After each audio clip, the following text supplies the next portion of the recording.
They said every girl dreams of her wedding day. I did too until my parents hijacked mine and turned it into something grotesque. Not a celebration. A transaction. A trap.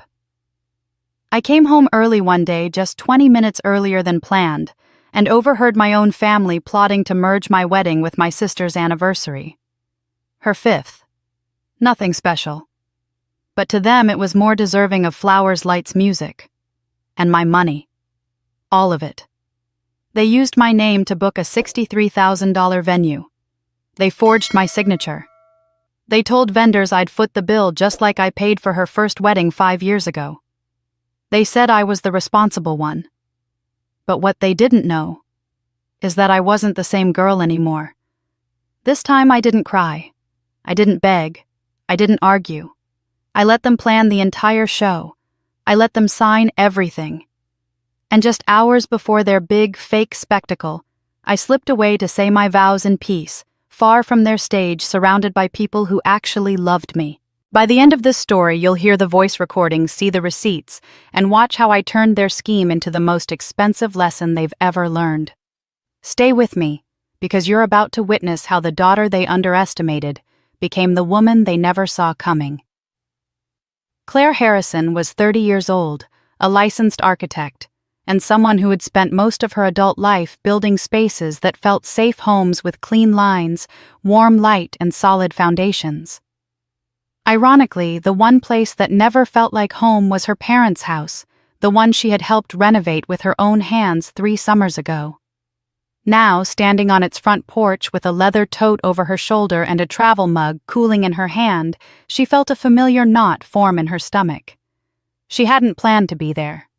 A client meeting had ended earlier than expected, and in a moment of impulse she thought surprising her parents with lunch might actually be a good idea. After all, she was getting married in 2 months. Maybe it was time to soften some edges, build a bridge or two. She pushed open the front door, stepping into the cool silence of the entryway. The house smelled of lemon cleaner and potpourri. Nothing seemed out of place. She had almost called out when a sliver of sound caught her attention. Laughter. Her mother's first, clipped and controlled, followed by her father's low chuckle and a sharper laugh she knew too well, her sister Sophie. Curiosity turned to concern as she heard her name. Claire leaned against the wall, instinctively holding her breath. The dining room door was slightly ajar, just enough for voices to carry. "She'll cover it all," her mother said. "Just like last time." "Exactly," Sophie chimed in. "Claire always takes care of the heavy lifting. That's what older sisters are for." Her father grunted in agreement. "And we've already told the vendors. Combining the 2 events just makes sense. Saves money, and it gives Sophie's anniversary the attention it deserves." Claire stood frozen, her mind racing to keep up. Vendors, combined events. Her wedding. And Sophie's anniversary. Another voice added salt to the wound, her mother again proud and decisive. "I've assured everyone that Claire is thrilled to host the joint celebration. Everything's in her name already. The caterer, the venue, the DJ. It's done." Claire's grip tightened around her mug. Blood drained from her face. They were talking about her wedding, the one she had spent the last year planning, the one moment in her life that was supposed to belong solely to her and Michael. They were folding it into Sophie's 5-year anniversary like a side note. No invitation to discuss, no request for consent, just assumptions and signatures hers apparently used without her knowledge. She backed away from the door, each step measured, silent. She reached the staircase but didn't climb. Her legs carried her to the front door again, and soon she was back in her car, staring out the windshield. The world outside blurring at the edges. Claire had grown up accustomed to Sophie being the center of attention. She was the golden child, the delicate one, the girl with perfect curls and a charming laugh that turned consequences into suggestions. Claire was the planner, the fixer, the one who kept the house running during hard times, who paid rent when her father was laid off, who quietly gave up a semester of college so Sophie's first wedding wouldn't fall apart. That was 5 years ago. Claire had told herself it was a sacrifice for family, a one-time thing. Now here she was again. The same house, The same people, the same pattern. She didn't cry, she didn't scream. She simply sat still, remembering every therapy session, every journal entry, every promise she made to herself in the years that followed Sophie's wedding. Never again. Never again would she be the silent daughter, the obedient older sister, the invisible support beam holding up a family who never once asked if she was tired. She pulled out her phone. Her hand trembled just enough to make her hesitate. Michael's name lit up the screen. Her fiancé. The one person who saw her completely, who knew how deep her wounds went, and loved her harder for them. She took a breath, then another, then pressed call. He answered on the second ring. "Hey, love, what's up? You okay?" "They're doing it again," Claire said, her voice steady, almost too calm. "What? Who's doing what?" She looked out the window, watching a red maple sway in the afternoon wind. "My parents. Sophie. All of them. They're combining our wedding with Sophie's anniversary," she said slowly, like saying it aloud would make it less absurd. "They've already told vendors. They used my name. I think they forged my signature." $63,000, Michael. They told people I'm paying for all of it." There was a pause. Then Michael's voice, hard and certain. "No, they're not." Claire blinked, the heat in her chest rising. "What?" "They're not doing this to you again," he repeated. "Not this time. You're not alone in this." Claire closed her eyes. The familiar ache of disappointment didn't wash over her this time. Instead, something else stirred, something sharp, clean, and strong. For the first time since she was 16, Claire didn't feel like she was shrinking to fit inside someone else's story. She felt like she was stepping out of it entirely. She opened her eyes, looked at her own reflection in the rearview mirror, and said aloud, "They think I'll go along with it, like always." Then she added, quieter but certain, "But this time I won't stay silent." Claire didn't drive home that evening. She needed space to breathe, to think. The moment she ended the call with Michael, she pulled into the old marina lot near Willow Creek, where she and her sister used to go fishing with their grandfather before he passed. The sun was dipping low, casting golden streaks across the water's surface. Claire sat with the window-cracked wind catching strands of her hair, and she let the silence settle before the memories stirred. 5 years ago, Sophie was the bride. Claire had just gotten into her graduate architecture program, balancing classes and a part-time job. Her savings account wasn't large, but it was hers, carefully built from babysitting scholarships and years of sacrifice. Then came the call to her father's study. She remembered how stiff his voice was, how he cleared his throat before saying, "Sophie and Thomas are struggling with expenses. They need our help. Family first. Claire." He had placed a firm hand on her shoulder, his grip heavier than comforting. Her mother stood in the doorway, arms crossed, offering no room for refusal. "If you really loved your sister, she had said you'd do what's right." Claire hesitated, reminded of every birthday Sophie had stolen the spotlight, every holiday when Claire played the responsible one, while Sophie cried her way out of chores.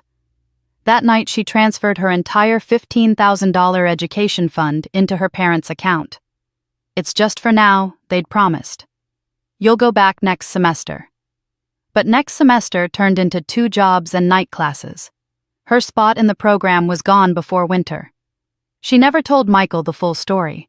Not the part where Sophie chose a dress worth more than Claire's old car, or the fact that Claire helped plan the bachelorette weekend she couldn't even afford to attend. Not the way she cried alone in the bathroom at the reception, listening to guests toast the bride, calling her radiant, generous, deserving. Then there was the credit card. Claire discovered it 3 years ago while trying to apply for a new card of her own. The banker had asked about an existing account under her name. Confused, Claire requested the details and saw it a secondary card tied to her mother's account. Thousands in purchases from home decor sites, boutique fashion, even a trip to Napa Valley. When confronted, her mother had dismissed it. "You never use credit anyway, and we needed help at the time. You're so good with money, Claire." She had paused, added a gentle, manipulative smile. "You always understand. You're the responsible one." Claire had closed the card. She even paid off the final balance, quietly swallowing her fury in favor of peace. She told herself it was just money, that her mother had been under stress, that it was too petty to start a family war over a few $1,000s. Now, with her wedding hijacked, her name forged, and $63,000 hanging over her head like a guillotine, those old decisions no longer felt small. They felt like the bricks in a wall she had unknowingly built around herself. A prison made of obedience. Growing up, Claire had learned that love came with conditions. Her parents praised her maturity, but only when it served them. She was the shield, the buffer, the fixer. The one who made things easier so that Sophie could shine. "She's delicate," her mother often said. "Not like you." But Claire wasn't made of stone. She had simply learned to stay silent to keep the peace. To say yes so they wouldn't call her ungrateful. To give until she disappeared, hoping one day they'd see her not as the tool, but as the daughter. She remembered one Thanksgiving when Sophie forgot to bring the pie and Claire, after working a double shift, stopped by the store last minute to save dinner. No one thanked her. Instead, their father raised a glass and toasted to Sophie for remembering the cranberry sauce. That cranberry sauce had been Claire's too. It had always been like that. A pattern so deeply rooted it felt like family tradition. Her sacrifices became expectations. Her silence was mistaken for consent. Her pain was camouflaged by her composure. Claire rested her head against the steering wheel, blinking back the sting behind her eyes. Her throat tightened with something that wasn't quite anger. No, it was older than that. It was grief. Grief for the years lost. For the Claire who thought being the good daughter would one day mean being seen. She reached for her notebook, the one she carried in her bag, filled with sketches of homes and structures she admired, and on the last blank page, she wrote a single sentence. "I have lived my entire life for them, and they have never lived a single minute for me." As she closed the book, a strange sense of calm settled in her chest. Not forgiveness. Not yet. But clarity. Her parents may have built their expectations on her back. Sophie may have floated through life on Claire's quiet strength. But this time things would be different. Claire wasn't going to raise her voice. She was going to raise the stakes. Claire didn't mention the marina to Michael that night. When she finally made it back to their apartment, she kissed him on the cheek, claimed a headache, and headed straight to bed. But she didn't sleep. Instead, she lay awake in the dark, the weight of betrayal pressing against her chest like a cinder block. When her phone buzzed the next morning with a cheery message from her mother, "Family dinner tomorrow." Just something casual. Claire felt something twist in her gut. It wasn't an invitation. It was a setup. The next evening, Claire and Michael pulled into the long, curved driveway of her childhood home. The porch lights glowed warmly. From the outside, it looked like the picture of comfort, the kind of place people imagined when they thought of family. But Claire had learned that the warmth was often only skin deep. Michael reached over and squeezed her hand. She smiled faintly, then pushed open the door. Her mother greeted them in an apron, her voice sugary sweet. "There's my bride-to-be," she exclaimed, wrapping Claire in a quick embrace. "And my future son-in-law. Come in, come in." The dining room was already set with her mother's best china, the table heavy with roast chicken, garlic potatoes, and lemon asparagus, Claire's childhood favorites. Her father was uncorking a bottle of wine, and Sophie, radiant in a fitted lavender blouse, waved from the couch. Claire took her seat beside Michael across from Sophie and tried to quiet the churning in her stomach. The dinner began pleasantly enough. Her parents asked about wedding plans, but not too insistently. Sophie complimented Michael's tie. Her father offered another serving of potatoes. It all felt rehearsed, controlled. Claire knew enough about architecture to recognize when a structure was being staged. Then, right before dessert, her mother dabbed her lips with a napkin and looked up with a sparkle in her eye. So she began her tone perfectly casual. "Your father and I were talking the other night, and we had the most brilliant idea." Claire's fork paused mid-air. Her mother continued, "You know how Sophie and Thomas are about to celebrate their 5-year anniversary, and your wedding's just around the corner? Well, We thought, why not bring everyone together for one unforgettable event? Claire blinked. The air around her seemed to thicken. Her mother smiled. It's symbolic, really. 2 couples, 2 milestones. It's such a beautiful way to show unity. Sophie, as if on cue, reached down and produced a lavender-colored folder from her handbag. She opened it with a flourish, revealing color swatches, vendor menus, and neatly labeled tabs. I've already started planning some details, she said, beaming. Don't worry, you'll still get your own cake and dance. But I thought purple would be a perfect theme. It ties everything together. And the venue I looked at already has a grand staircase for the first entrance. Thomas and I can go first, then you and Michael follow. Claire glanced at Michael, who was sitting unnaturally still. Her mother's voice chirped again. And the cake, we're thinking 5 tiers, 1 for each year of Sophie's marriage with your initials interwoven. Isn't that special? Claire opened her mouth, but no words came out. Her eyes traveled across the table. Her father was nodding. Sophie looked like she'd won a prize.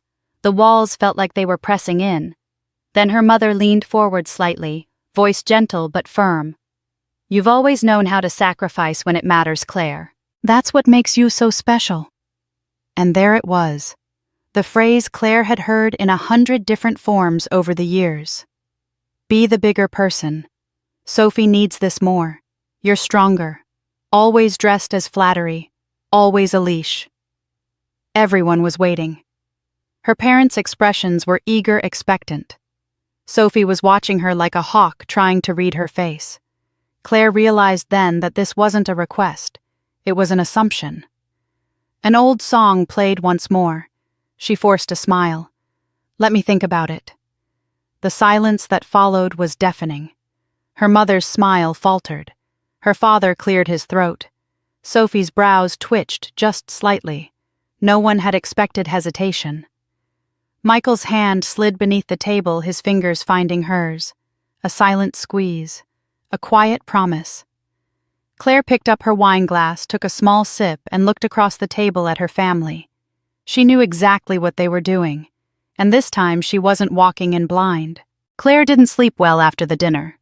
Every time she closed her eyes, she could still see her mother's eyes twinkling with pretend warmth. Sophie's hands flipping those color-coded tabs, and the unspoken command that hovered over the table, agree like always. The next morning, while Michael brewed coffee in the kitchen, she sat on the couch, phone in hand, staring at the folder Sophie had left behind by accident. Inside were printed swatches and a note that read, Final budget TBD. Talk to Mom for confirmation. Something about it made her stomach churn. She needed answers. Real ones. Not more pretty lies served on heirloom china.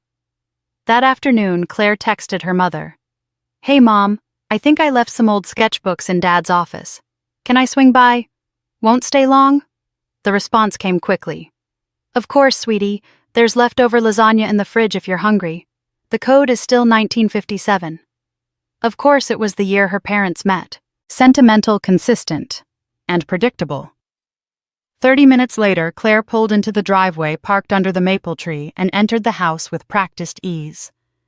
She could hear the faint hum of the laundry machine downstairs. The house was quiet. She didn't bother going to her old bedroom. Instead, she headed straight to her father's study, a room she had only ever entered with permission until now. The desktop computer glowed softly in the corner. Claire slid into the leather chair and tapped the spacebar. The screen lit up instantly. No password. Her father never used one, always claiming he had nothing to hide. Today, that would prove true and damning. She opened the email application first. It was her mother's account still signed in. The first folder she clicked was labeled Violet Events, a name her mom sometimes used when organizing church functions. But inside there were no potluck sign-up sheets. Instead, she found a long email thread titled Vendor Confirmations, Naomi Budget. Her eyes scanned the messages, her breath catching. Don't worry, her mother had written to the florist. Claire will handle the full payment. The venue manager said we can finalize now. Consider it guaranteed. Another email dated just 2 days prior was sent to the caterer. We've assured everyone that Claire is covering the combined celebration. Please proceed with full-scale menu. Claire's fingers trembled slightly. She clicked print screen and opened a blank document, pasting the evidence as she went. Next, she checked the browser history. Nothing too suspicious until she saw Amazon. She opened the account, half hoping it wouldn't be logged in. It was. Claire scrolled through the recent orders, her stomach sinking. There it was, a Vera Wang wedding gown. $3,200. Ordered 3 days ago. Shipping to Sophie's apartment. Purchased using a credit card ending in the last 4 digits of Claire's. She blinked. It couldn't be. She opened her wallet and double-checked her card. It was a match. Her hands moved faster now, clicking through pages, saving screenshots, emailing files to herself. Then she saw it, an Excel file sitting on the desktop, boldly named W+S Budget Final. She opened it with a click. The spreadsheet was color-coded lavender and ivory, Sophie's favorite palette. Each tab was meticulously labeled: venue, catering, dress, cake, entertainment, flowers, makeup, photography. Claire scrolled to the final sheet labeled Summary.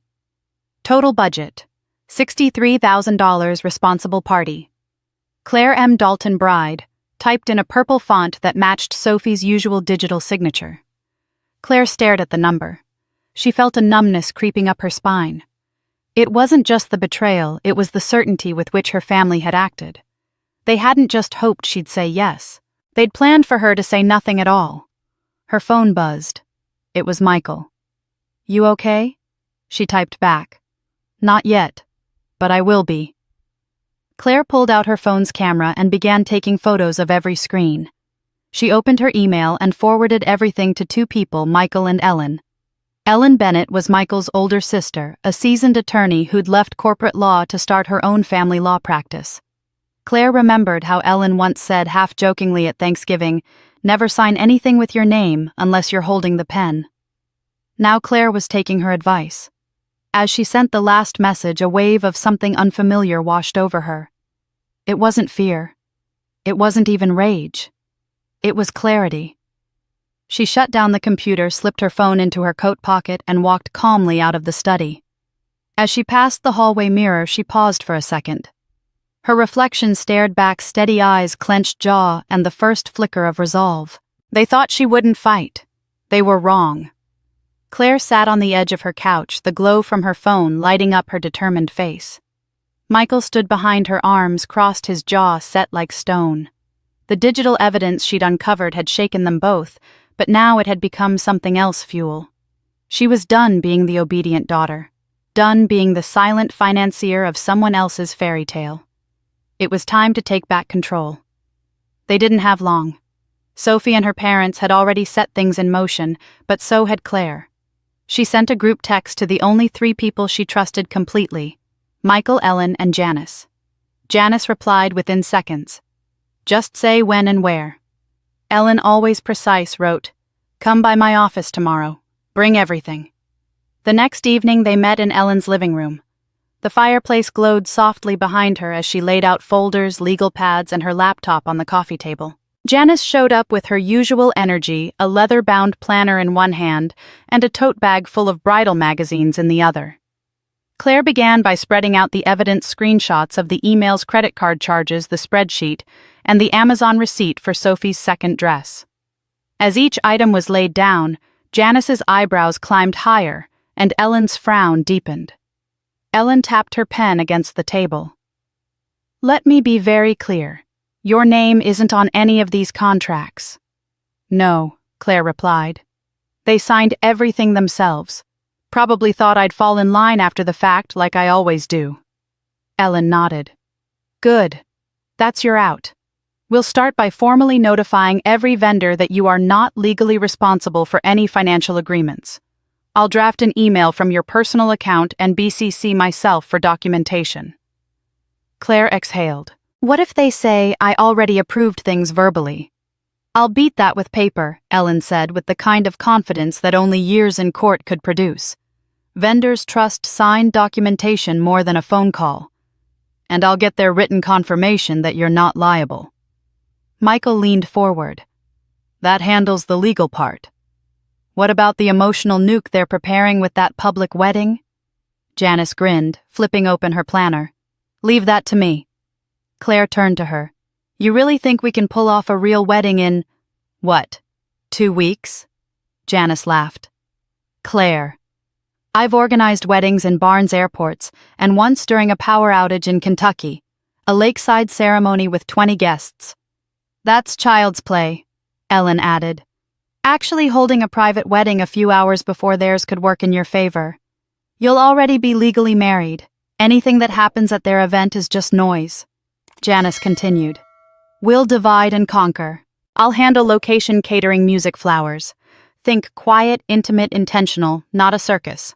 We'll schedule your ceremony exactly 2 hours before theirs.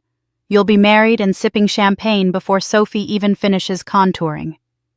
Claire blinked, overwhelmed. You really think we can do this? Michael reached over and took her hand. We don't think. We know. Ellen handed her a printout. This is the email we'll send tonight. It states that you, Claire Dalton, have no legal responsibility for any event contracts signed by James or Marianne Dalton or by Sophie Dalton Parker. We'll CC the venue, the caterer, the florist, the DJ, and the dressmaker. I'll follow up to get written acknowledgments. Janice chimed in. And I already called my contact at Lakeside Willow. It's a private venue just 20 minutes from the main site. Secluded, beautiful, and still available that morning. You'll have sunrise light, birdsong, and no stage tricks. Claire nodded slowly, the weight of years lifting from her shoulders. Okay. No signing anything. No drama at their party. Just my own wedding. My way. Michael leaned in, his voice soft. With people who actually love you. Ellen closed her laptop with finality. Let them pay for their lies. Literally. And with that, the plan was in motion. Claire wasn't just walking away from their manipulations. She was walking toward something real, something hers. For the first time in years, she felt the ground under her feet wasn't shifting. It was solid, hers to stand on. Claire barely slept after the meeting with her allies. The plan was set, the wheels turning, but the pressure hadn't eased. If anything, it had shifted. Now, instead of confusion, she felt the full weight of knowing exactly what was coming and who would try to stop her. The next morning, the first call came. Her mother's name flashed on the screen. Claire stared at it, pulse ticking. She picked up after the third ring. Claire. Her mother's voice was trembling, thick with tears. I heard you're upset. Sweetheart, please, don't do anything rash. Claire said nothing. You know Grandma has heart problems. If she hears that you're pulling out of the celebration now, it could send her into a panic. Can you imagine what that might do to her? The line went quiet, just the soft sound of sniffling on the other end. Claire clenched her jaw. She's been looking forward to this for months, her mother continued. She thinks it's so beautiful that her granddaughters are celebrating milestones together. She said it gave her a reason to keep going. You wouldn't take that away, would you? Claire ended the call without a word. Her hands were shaking. 2 hours later, her father called. He didn't waste time with tears. Claire, he said, brisk and calm. Let's talk like adults. Your mother's worried sick. Sophie's devastated. But we're not unreasonable people. Claire listened, jaw tight. If you do this the right way, show up. Smile. Say your vows like we planned. I'm prepared to help you and Michael with a down payment for your first house. 50,000, no questions asked. The silence between them grew heavy. I'm trying to help you start a real life, he added. But you have to meet us halfway. You've always been the mature one. Don't ruin that now. He hung up without waiting for a response. Claire sat at the kitchen table, phone still in hand. A message pinged. It was from Sophie. A photo appeared, 2 white wedding dresses side by side. Sophie's was ornate, bedazzled, dramatic. Next to it was Claire's original gown, simpler, elegant, now tagged as the bridesmaid variation. Look how perfect they are together, Sophie's message read. I know it's hard for you to let go of control, but please don't ruin this dream for me. You had your turn. Let me have mine. Claire read it twice. Then she tossed the phone onto the counter, walked to the bathroom, and locked the door. For a long time she just stood there staring into the mirror. The face looking back at her was pale, tired, older than it should be. Her long dark hair, the same style her mother had always insisted was most flattering, framed her face like a prison. Tears welled up and spilled over. She let them fall, shoulders shaking in quiet sobs. The manipulation wasn't new, it was just louder now, more desperate. Her family was pulling every lever they had: guilt, obligation, fear, financial pressure. And she'd almost caved. Almost. But not this time. Claire reached into the drawer beneath the sink and pulled out a pair of scissors. Her hand hovered over the first strand for a moment before she made the cut. It was deliberate, sharp, irreversible. Another cut, then another. Her long locks fell in waves around her feet. With each snip, her chest grew lighter. By the time she finished, her reflection had changed. The woman staring back wasn't the dutiful daughter or the second-tier sister. She was someone new, someone free. That night, Claire sat on the living room floor with her laptop. She changed every password, banking, email, Amazon, social media. Anything her family had ever touched. She opened her Amazon account and canceled the dress order Sophie had placed without permission. Then she removed her payment methods, revoked all linked users, and permanently deleted Sophie's sub-account. A final notification popped up. Are you sure you want to disable access for secondary user Sophie P? Claire didn't hesitate. Yes. She sat back, exhaled, and closed her laptop. No more shared cards. No more shared control. No more shared spotlight. She hadn't burned the bridge. She'd simply built her own road. The venue was breathtaking. High ceilings framed with crystal chandeliers, floor-to-ceiling windows pouring light across polished marble floors, and grand staircases that looked like they belonged in a royal palace. Claire stood in the middle of it all, her arms crossed gently in front of her, letting her eyes scan the room slowly. Her parents were beaming. Can you imagine the photos her mother gushed, walking ahead of them with the event manager trailing behind? It's perfect for both occasions, elegant, spacious, unforgettable. Her father clapped the manager on the back. We'll take the entire ballroom. Separate tables for Sophie's guests, of course. But it'll all look cohesive, classy. Claire said nothing. She let the words hang in the air, watching them bask in their own vision. Sophie twirled once in the middle of the room. It'll be even better than our first wedding, she said, eyes glittering.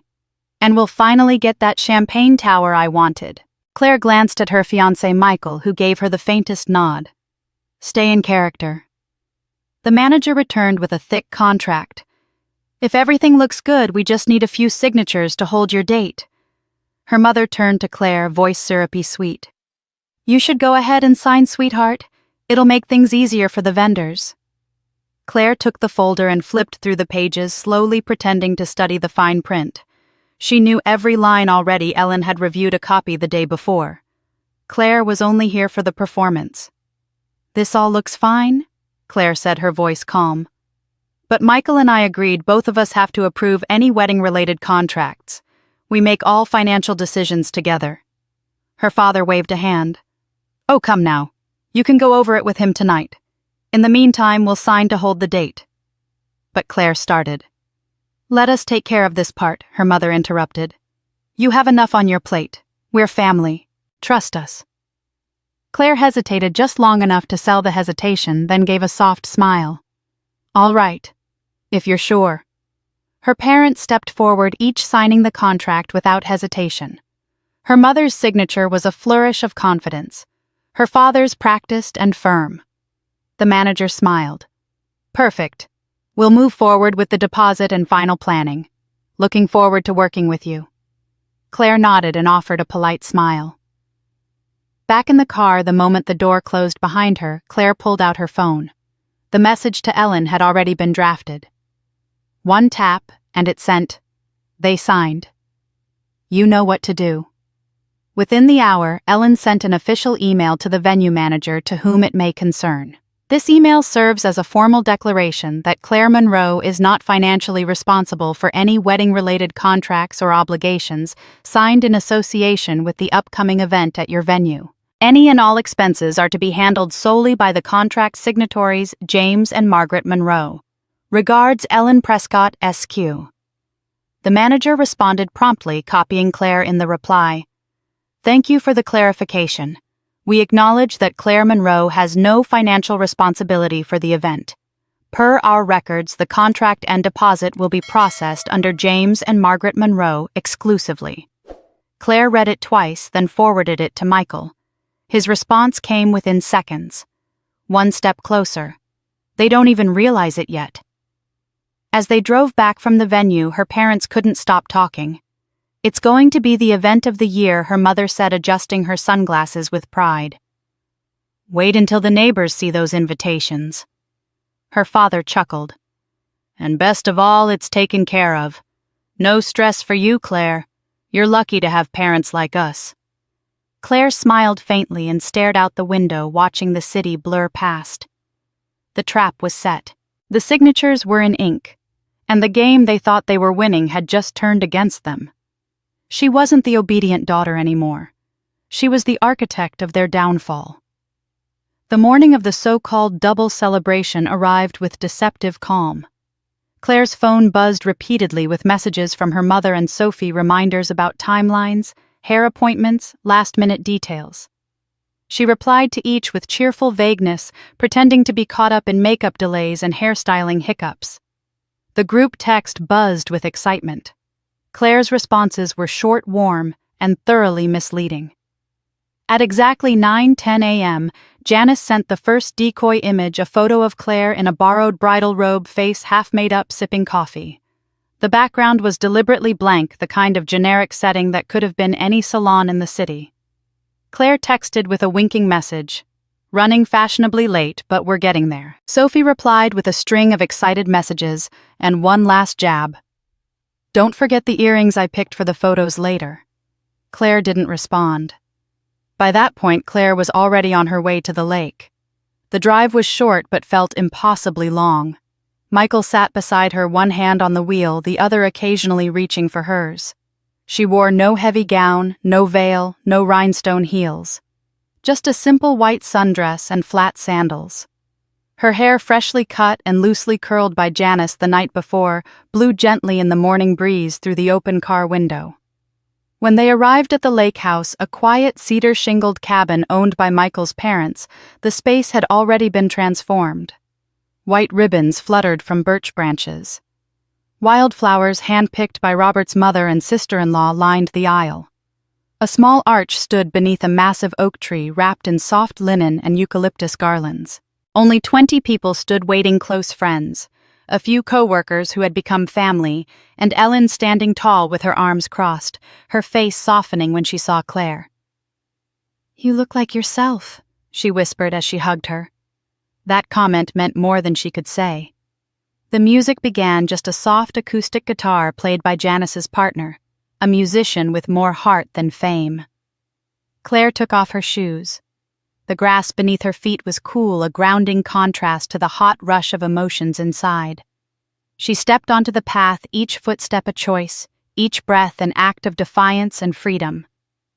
Michael stood beneath the arch in a simple navy suit, no boutonniere, no tie. Just him, real, steady, present. Their vows were written in secret but echoed the same truth. This was not a wedding dictated by appearances, by tradition, or by guilt. This was their moment, created on their terms. I promise you, Claire said, her voice shaking only slightly as golden light filtered through the trees, that I will never shrink myself again. Not for approval, not for peace, not for family. Today, I choose to be seen for who I am, and I choose you. Michael's voice was quiet, but certain. And I choose you not as the daughter they tried to control or the sister they used, but as the woman who took her life back. When the ceremony ended, there was no thunderous applause, just gentle smiles, tears wiped away with linen napkins, and the warm embrace of people who understood what this day truly meant. Janice handed Claire a glass of champagne. Michael's father raised a toast with sparkling cider, his eyes misty behind thick glasses. To honesty. And to the kind of love that sets you free. Janice leaned in and whispered, "Your mom just replied to the latest photo. She thinks you're getting your lashes touched up." Claire let out a breathless laugh, her first real one in weeks. Perfect. Later, as she and Michael stood at the edge of the lake, their hands intertwined, the sun dipping behind the trees, Claire looked down at her reflection in the rippling water. She looked like herself. No masks, no guilt, no duty, only truth. She turned to Michael and said softly, "Today is the day I chose. Not the one they planned, not the one they forced. Mine." Michael smiled. "And it's just the beginning." The ballroom gleamed as if waiting for royalty. Crystal chandeliers sparkled above linen-draped tables set with polished silverware and towering floral arrangements. Nearly 200 guests filled the room, murmuring with anticipation, sipping champagne, glancing toward the entrance for the bride who never arrived. It was supposed to be the grand moment, the one Claire's parents had promised would blend two milestones into one unforgettable event. But as the minutes stretched into an hour, the absence became impossible to ignore. Her mother, dressed in sequined lavender, glided to the front of the room, smile pasted tight across her face. "Just a little delay," she announced, voice pitched high with forced cheer. "The dress had a minor issue. You know how these things are. Claire will be here shortly." Nervous laughter rippled among the crowd. Glasses clinked. The band started playing softer background music, trying to mask the unease. At the back of the room, her father paced, phone in hand. He had called Claire 6 times already. Each attempt went straight to voicemail. He tried Michael's number next. Nothing. His brow glistened with sweat, his knuckles white around the phone. "Where the hell are they?"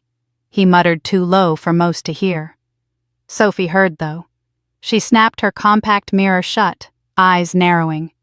"She'll come," she insisted, though her voice lacked conviction.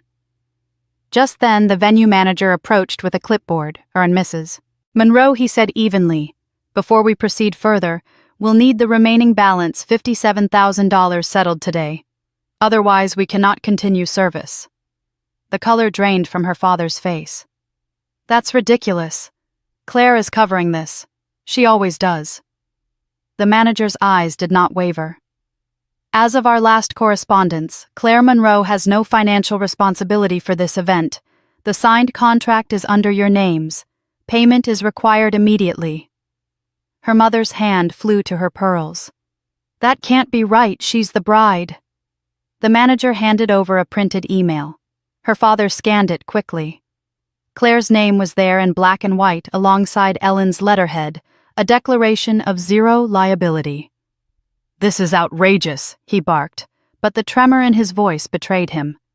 The murmurs among guests grew louder. People exchanged confused glances. Some pulled out their phones. Whispers of, "Where's the bride?" floated through the air like smoke. Then the lights dimmed. A hush fell over the room as a large screen flickered to life near the stage. At first, only static. Then Claire's face appeared calm, steady, framed against a plain background. Her voice carried through the speakers, soft but resolute. "If you're watching this," she began, "then you've been invited to a celebration I never agreed to. My name has been used, my finances have been stolen, and my voice has been ignored." Gasps echoed through the crowd.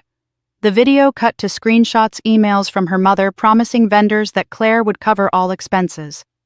Another showed the fraudulent Amazon order for Sophie's gown charged to Claire's card. Then the Excel spreadsheet appeared. Total budget, $63,000. In purple letters at the bottom, "Claire pays." Claire's voice returned. "I did not sign these contracts. I did not authorize these charges, and I will not be paying a single cent for this event. My family decided to create a party at my expense. Tonight, they face the cost themselves." The screen froze on the spreadsheet. The room erupted. Chairs scraped as guests began whispering, some standing, others quietly gathering their coats. A few relatives shook their heads in disgust. Unbelievable, someone muttered near the back. They used their own daughter. Another voice cut in. I knew something was off when she didn't show. Her father stormed toward the AV booth, shouting for someone to turn it off, but it was too late.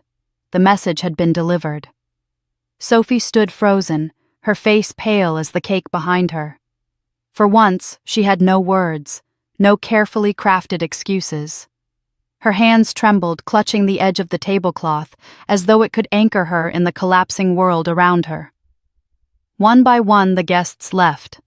The champagne tower stood untouched, the 5-tier cake uncut.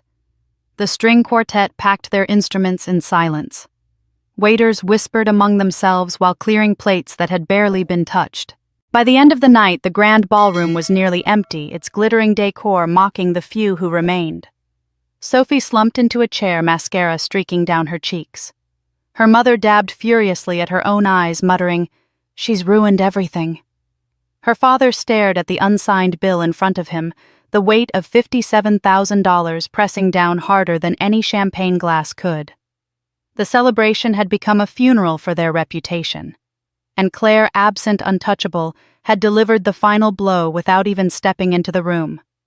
They showed up at 10 the next morning, right on time for a reckoning neither of them expected to lose. Michael saw them through the peephole. First, his face didn't change, but he stepped back so Claire could choose whether to open the door. She did, with a steady hand on the knob, and the other resting lightly on a leather portfolio lying on the entry table. Her mother swept in first, still wearing last night's makeup, mascara smudged at the corners. Her father followed, jaw-clenched, eyes hot with accusation.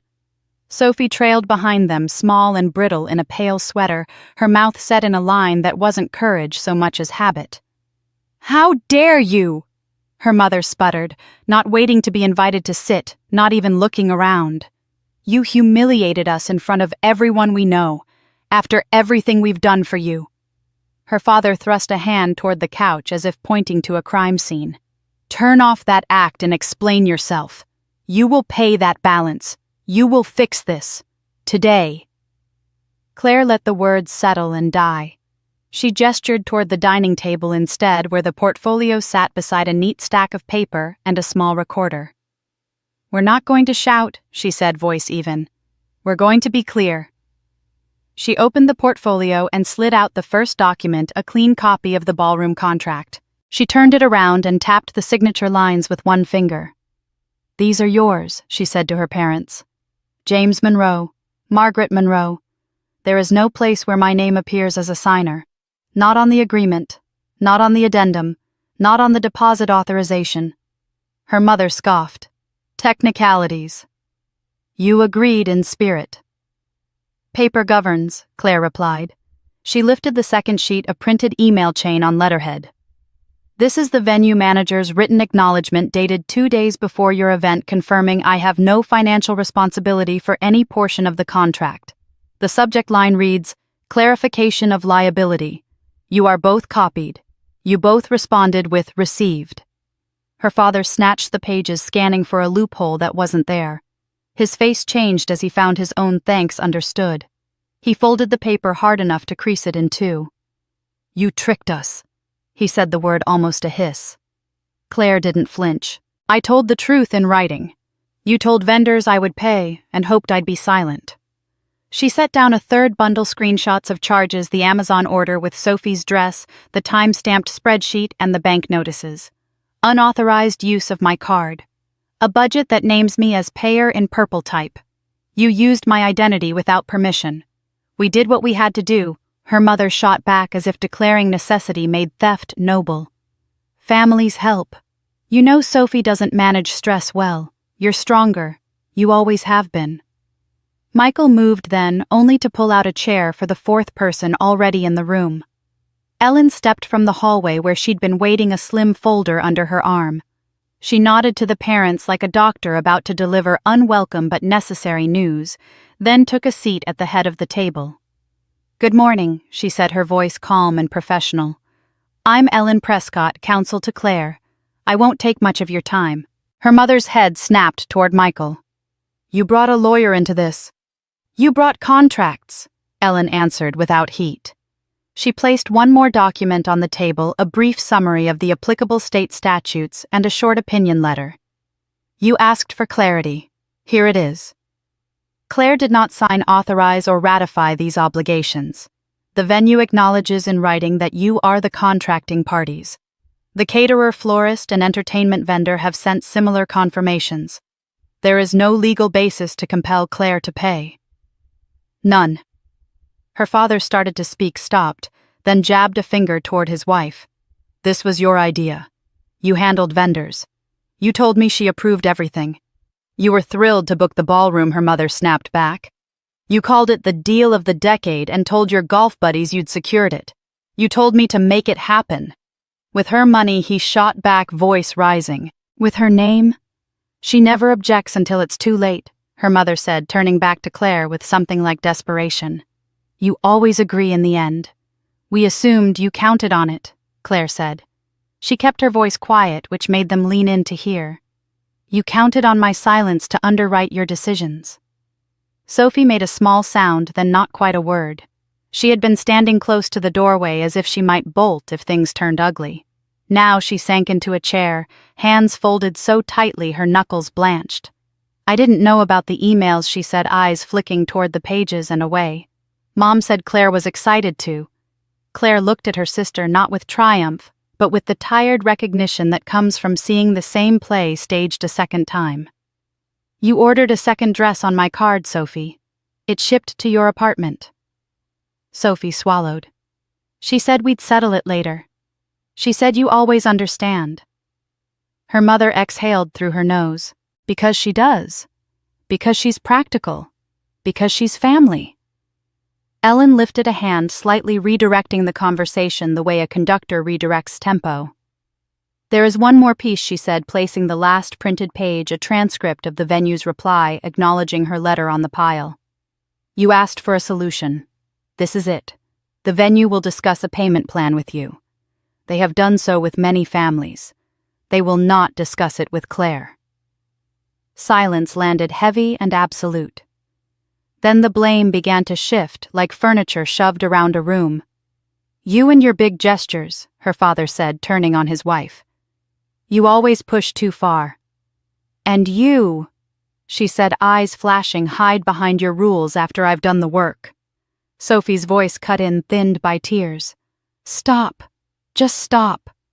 She looked at their mother, and for the first time there was no performance in her face. You always used me against her. Every time Claire got something, you found a way to make me need it more. You taught me to take and call it love. Their mother stared as if she'd been slapped. I did what I had to do to keep this family together.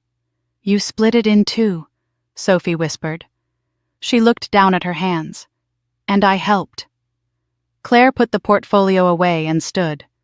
The conversation had reached the only honest place it could go. She walked to the door and opened it wide, the morning light spilling across the threshold. Her parents stared at her as if the gesture were a verdict. Maybe it was. We're done here, Claire said, not cruelly, simply. You have the paperwork you need. You have answers. You also have the bill. Her mother opened her mouth, closed it. Her father gathered the papers with jerky hands as if still looking for a signature that would save him. Sophie stood slowly, eyes rimmed red, and for a heartbeat, Claire thought she might reach for her. She didn't. As they filed past, Claire held the door and made herself say the last thing out loud, so there would be no mistaking it later. I choose freedom, she said. You chose wrong. Her father paused as if to argue with the grammar of it, then thought better of it, and walked out. Her mother moved as if pushed by a wind no one else could feel. Sophie lingered longest eyes on the floor. I'm sorry, she murmured, but Claire didn't answer. The apology wasn't for this hallway. It wasn't for today. She closed the door softly behind them, the click echoing through a house that finally felt like it belonged to her. Michael exhaled long and quiet, and Ellen gathered her files. It's over, Ellen said. Claire looked at the empty entryway, the light on the floor, the clear table where the portfolio had been. No, she said with a steadiness that surprised even her. It's beginning. News of the disastrous wedding spread quickly through their small community. It wasn't the kind of gossip that burned hot and faded fast. It lingered sticky and sour because everyone had been there to see it collapse in real time. Within a week, her parents were no longer hosting luncheons or greeting neighbors in the front yard.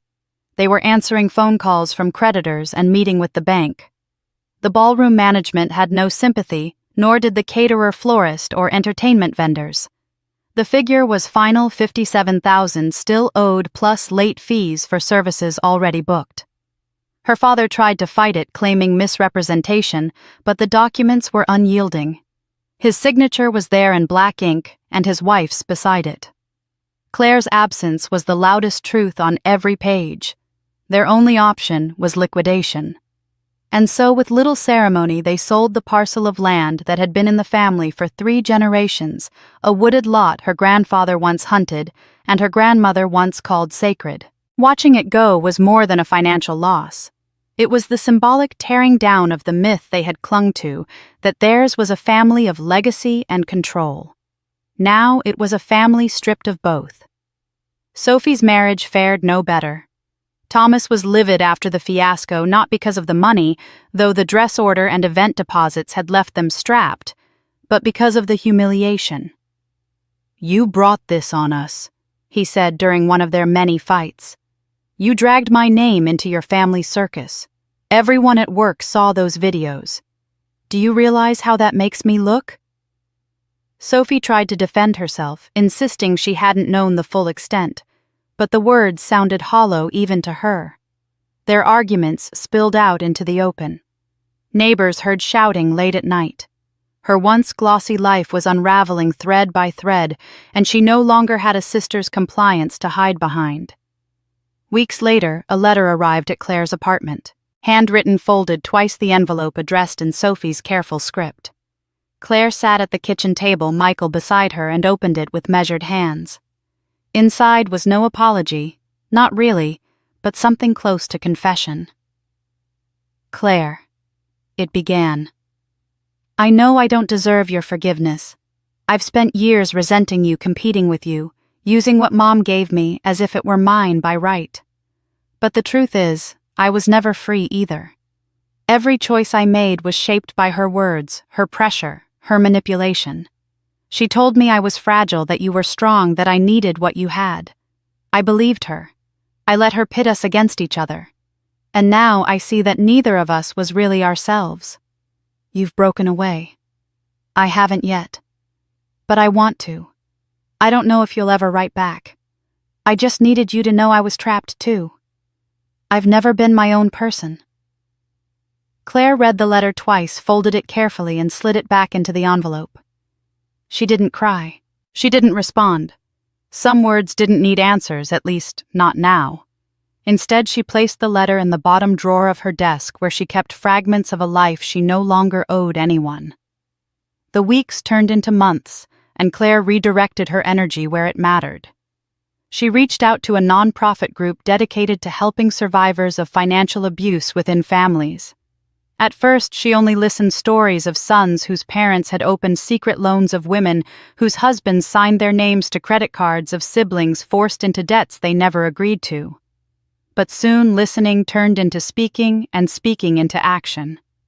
Claire began volunteering twice a week, helping victims sort through documents, guiding them to legal aid, teaching them how to reclaim the power of their own names. Her first seminar was small, only 7 women in a library basement. She held up her old credit card statement and told them, "This isn't just a piece of paper. It's a reminder that silence isn't loyalty. That no matter what story someone tells about you being the strong one, the responsible one, you still have the right to say no. You still have the right to your future."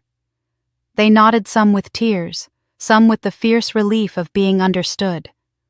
Claire felt something shift inside her, something steadier than vengeance.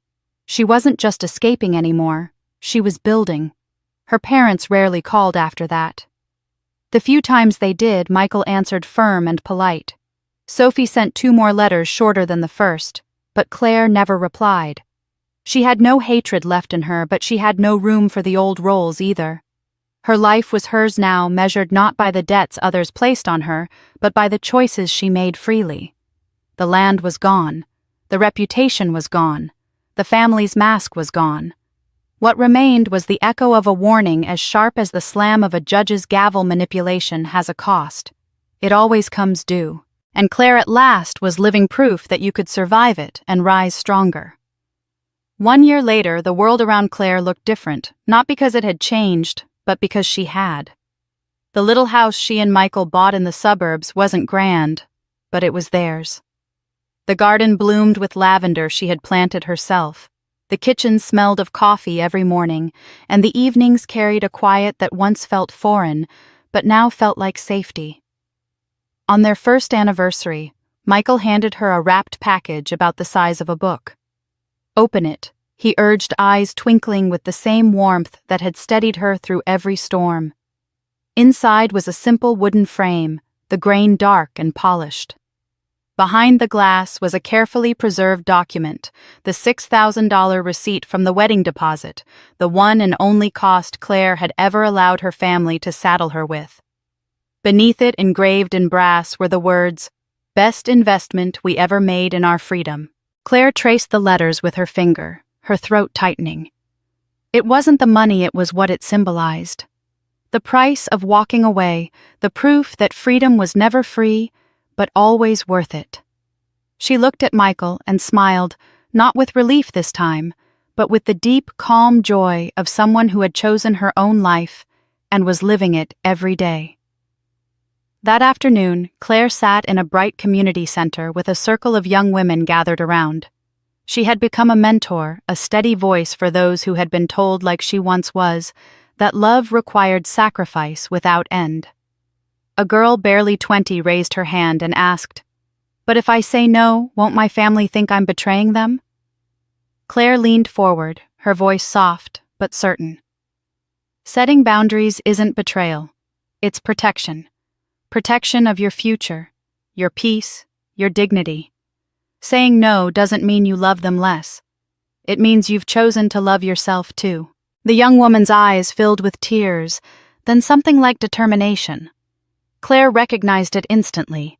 She had once seen it in her own reflection. That evening she returned home to find Michael stringing lights on the back porch. Their house glowed warmly against the early dusk, the air rich with the scent of rosemary from the garden. Claire stepped inside the frame with the receipt already hanging on their wall, a quiet reminder of the day everything turned. As she set the dinner table, Michael flicked on the switch for the new lamp they had bought together, a wooden pendant light that cast a golden glow across the room. Claire laughed softly, the sound filling the little house. For the first time, her laughter wasn't a mask or a shield or a plea for peace. It was simply joy. And under that warm light in the home she had chosen with the life she had built, Claire knew this was her legacy, not the debts of the past, but the freedom of the present. As Claire's story closes, the lesson remains: silence in the face of manipulation is not loyalty, it is surrender. And the courage to set boundaries can transform not just one life, but generations that follow. If this story moved you, don't leave without sharing your thoughts. What would you have done if you were in Claire's place? Have you ever had to choose freedom over family expectations? Your perspective might be the encouragement someone else needs today. And if you want more stories of betrayal, justice, and the quiet power of standing your ground, make sure to subscribe to this channel. Every week we bring you tales that remind us all, revenge doesn't always come with fury, it often arrives with truth. So tell us in the comments, was Claire right to let her family face the full weight of their own choices? Or should she have confronted them sooner? We want to hear your voice. Because in the end, stories like this don't just belong to Claire. They belong to anyone who's ever been told to sacrifice too much and finally chose to say enough.